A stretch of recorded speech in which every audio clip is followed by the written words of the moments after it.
Hello everybody and welcome back to BTA Bite Size, episode number 14, and in today's one, guys, we're going to be covering a big one. It's going to be the melee changes. Now, there will be some there's something I want to say straight off the bat. So obviously I have to try and set up the what you see in front of you in game to try and sort of illustrate the purposes easy. As you can appreciate, if I make a mistake or I have to something comes up in the validation process and I have to do a reshoot and I have to re-edit, you may not always see the same map, the same mechs that I'm targeting, etc.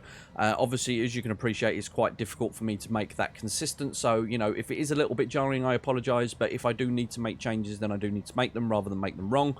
So just bear with me if, you know, at random points you see, and then I'll come back in and, you know, I'll be in a completely different scenario. The scenario itself doesn't really matter. It's just the mechanics I'm trying to explain. So try to ignore that if you can. Anyway, so moving swiftly on from that, I will be referring heavily to the rather long post that Bloodydoves has put in to the frequently asked questions of the Discord, in the BTA Discord. If you're not a member of that already, please head down below and follow the links down there to get in there. That will help you out a lot.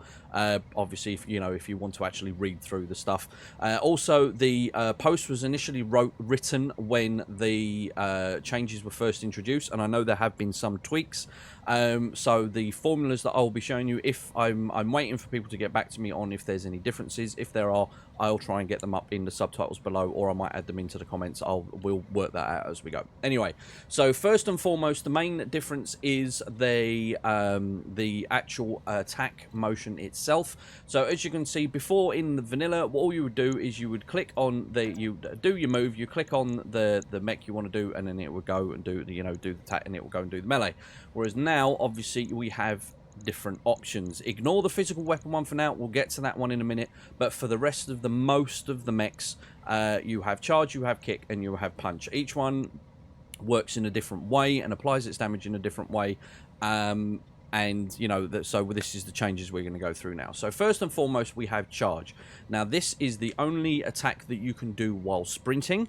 The kick and the punch can only be done when walking to the target.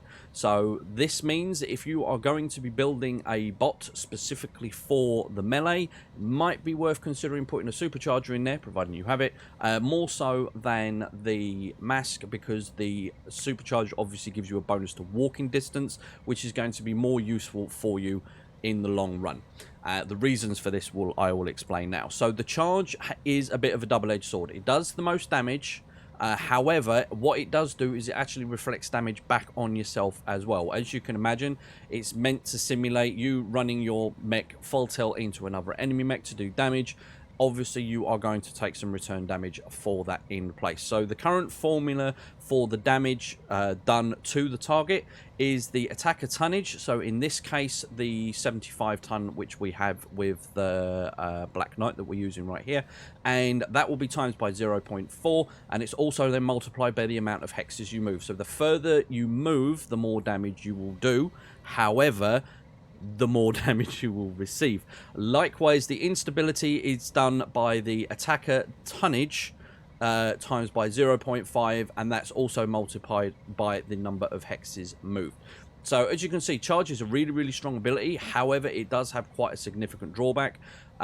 So you really, really need to sort of check whether it's actually worth you doing it or not, because, and now we'll switch on to the next one, which is the damage to the attacker. So this is the damage that you yourself will take. That will be the target tonnage times 2. So if you are in a light mech, for example, and you're attacking a heavy, you will take quite a significant more damage than you would do otherwise. So that is doubled by 2, and then the instability is the target tonnage times 0.5. So again, it's really, really, really important that you take a note of your tonnage and what tonnage you are, what tonnage you're attacking. So likewise, in this instance, I have my Black Knight. I'm attacking a champion. The champion is lighter than me, so it's not going to be so bad. However, given how close we are, obviously we have our other options. So moving on, we'll go from also the other thing I forgot to mention is the charge. Damage is actually spread in 25 clusters randomly on the mech, so it doesn't matter if you hit it like from the side really, or in that respect it kind of plasters it all over. So you know, you're not going to get any pinpoint sort of melee attacks for that. This is where the kick and punch come into their own. So the kick attack, again, you can only do when you're walking towards the target, but it will always do damage to the legs of the mech you're attacking. So if you have a mech that you're attacking, and say for argument's sake this champion has lost his leg already, he will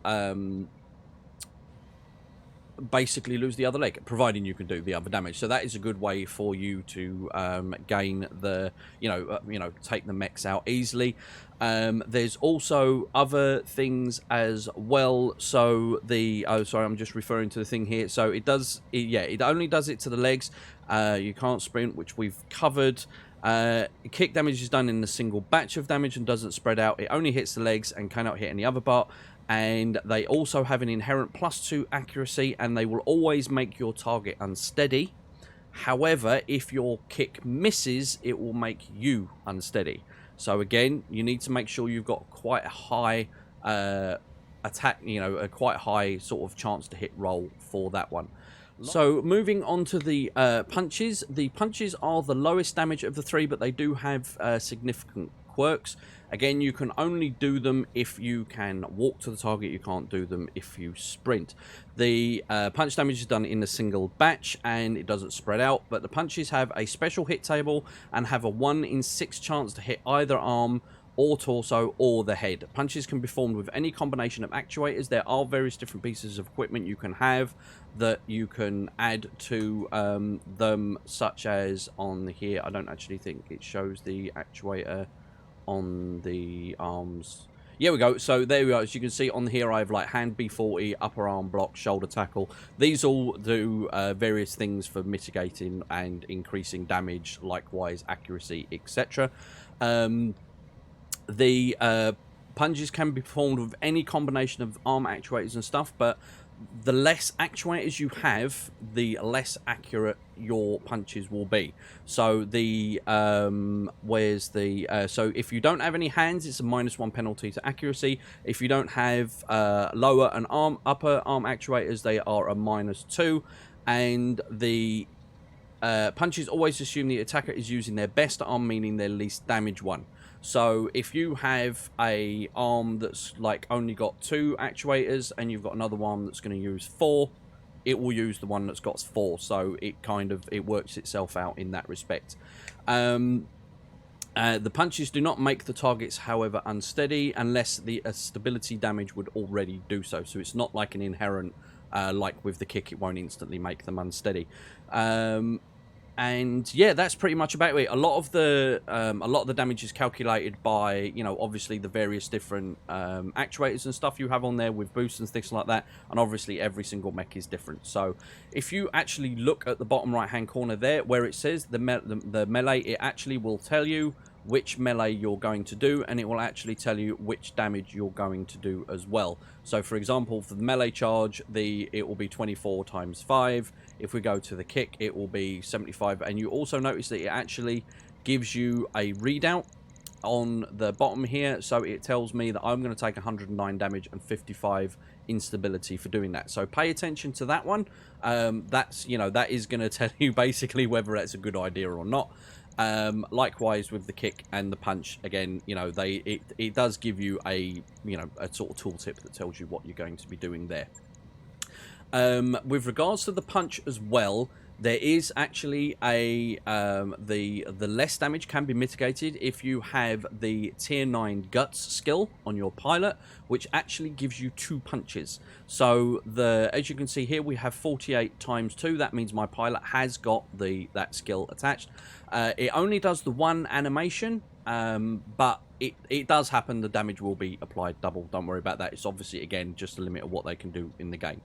So moving on from the punches, as you can see on this particular mech, we do actually have a different option, and this is the physical weapon. Now this is something that is only on very, very specific mechs. Certain mechs have different weapon systems, like different hardpoint attached weapons. So, for example, like my Black Knight here actually has a hatchet, I believe, on it. Or it might be a sword. Anyway, it's basically hardwired onto it, so you can't take it off and move it to something else. There's things like the Atlases with battle fists and various other... So I don't know all the variants, but you basically have a hatchet, which is what we have here, which will deal the damage equal to the attacker's tonnage and stability damage equal to half that amount. So because we have a 75-ton mech, we will do 75 ton. Obviously double that because it works the same. Because it's essentially part of the punch animation, we get that twice. And we also do half the amount of stability damage of that, which is, you know, half of the 75. The swords deal damage and stability equal to the attacker's damage times 0.75, and they hit on the punch table. So again, there's a 1 in 6 chance they can hit over the arm, the torso, the shoulder, etc. And the maces deal damage equal to the attacker's tonnage times 1.25, and stability damage equal to the target's attacker's tonnage times 1.5, and they hit on the full body table the same as the weapons, like operate basically the same as the weapons do. Again, with regards to the weapons, like I said before, they benefit from the ×2 effect when you have the tier 9 guts skill. The other thing that we do need to cover is death from above. Like for me personally, it's not something I tend to do very often because it is a bit of a Hail Mary move, and if it goes wrong, it can go very, very, very wrong. But we need to cover it anyway. So they are similar to the charges in every way, including the damage distribution and suffering from the return damage as well. So they operate very similar in the way to the charges. They're also done in clusters, and it's distributed across the arms, torso, and head because obviously that's where they're going to take the top damage from. The attacker in turn takes their return damage in 25-point clusters that deal directly to your legs, and they are affected by your piloting delta between the attacker and the target in pilot skills. So if you've got like a max tier pilot and they've got a half tier pilot, that will make a difference. The charges will, the DFA always make the attacker and the target unsteady on a successful attack, but do not make the attacker unsteady on a miss, as that's just essentially just a normal jump. So as you can tell, there is quite a lot to go through. If I was to go through absolutely every single thing in detail, this video would be hours and hours long. As it is, it probably already will be. So basically that's pretty much it covered, guys. So for the most part, what you want to be looking at, you know, just to sort of round off with a little bit of advice here, I don't really tend to count on using charges that much unless you are severely overtonned for the mission that you're using. So if you, for example, you're building up reputation, you're running a lance of assaults and you're coming up against lights and mediums, then yeah, sure, charge. You know, you're going to do a significant amount of damage. It's going to make things quick. But what you really, really want to be aiming for is you want to be aiming for you doing your kicks and you want to be doing your punches. Even though they're less damage, they're more concentrated and they're easier to land. Obviously, you know, the punch damage can be increased significantly with the various different bits of equipment you can get. For example, say like the hand B40, if I remember rightly, increases like punch damage like 25%, etc, etc, etc. So there's lots of different things that can be mitigated and boosted with the use of equipment on your mechs as well. If you can find a mech with a good physical weapon, that's great. The only ones I don't really tend to like using are like the ones with the battle fists, because they kind of lock out your hat. Even though you get the accuracy bonus from essentially having hand actuators, you can't boost them by having in like the hand B40s and stuff like that. So personally, like for me, like the physical weapon on like the Black Knight, where it's actually only like locked out one hand, but I can still use the upper, and you know, I can still use the hand and the lower actuator on the opposite side to boost my attack. That makes a big difference. We'll get some more into sort of I'll do sort of like more custom build showcases and stuff as the series progresses. But yeah, that's basically pretty much about it, guys. Like I said, that is as far to my knowledge as how the formulas work currently.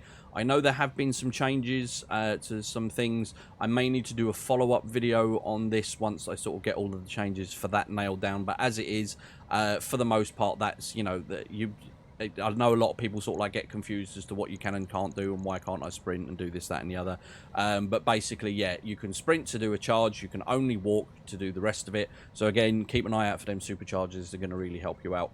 Apart from that, that is pretty much, I think, it covered for the melee section. If you did find the video helpful, please don't forget to leave a like and don't forget to subscribe, and don't forget to come and see me on Twitch. I stream every Monday, Wednesday, Friday and Sunday. Obviously all the Discord links and everything for mine and the BTA are all below. Hope you stay safe, guys. Have a good one, and I'm out. Bye bye.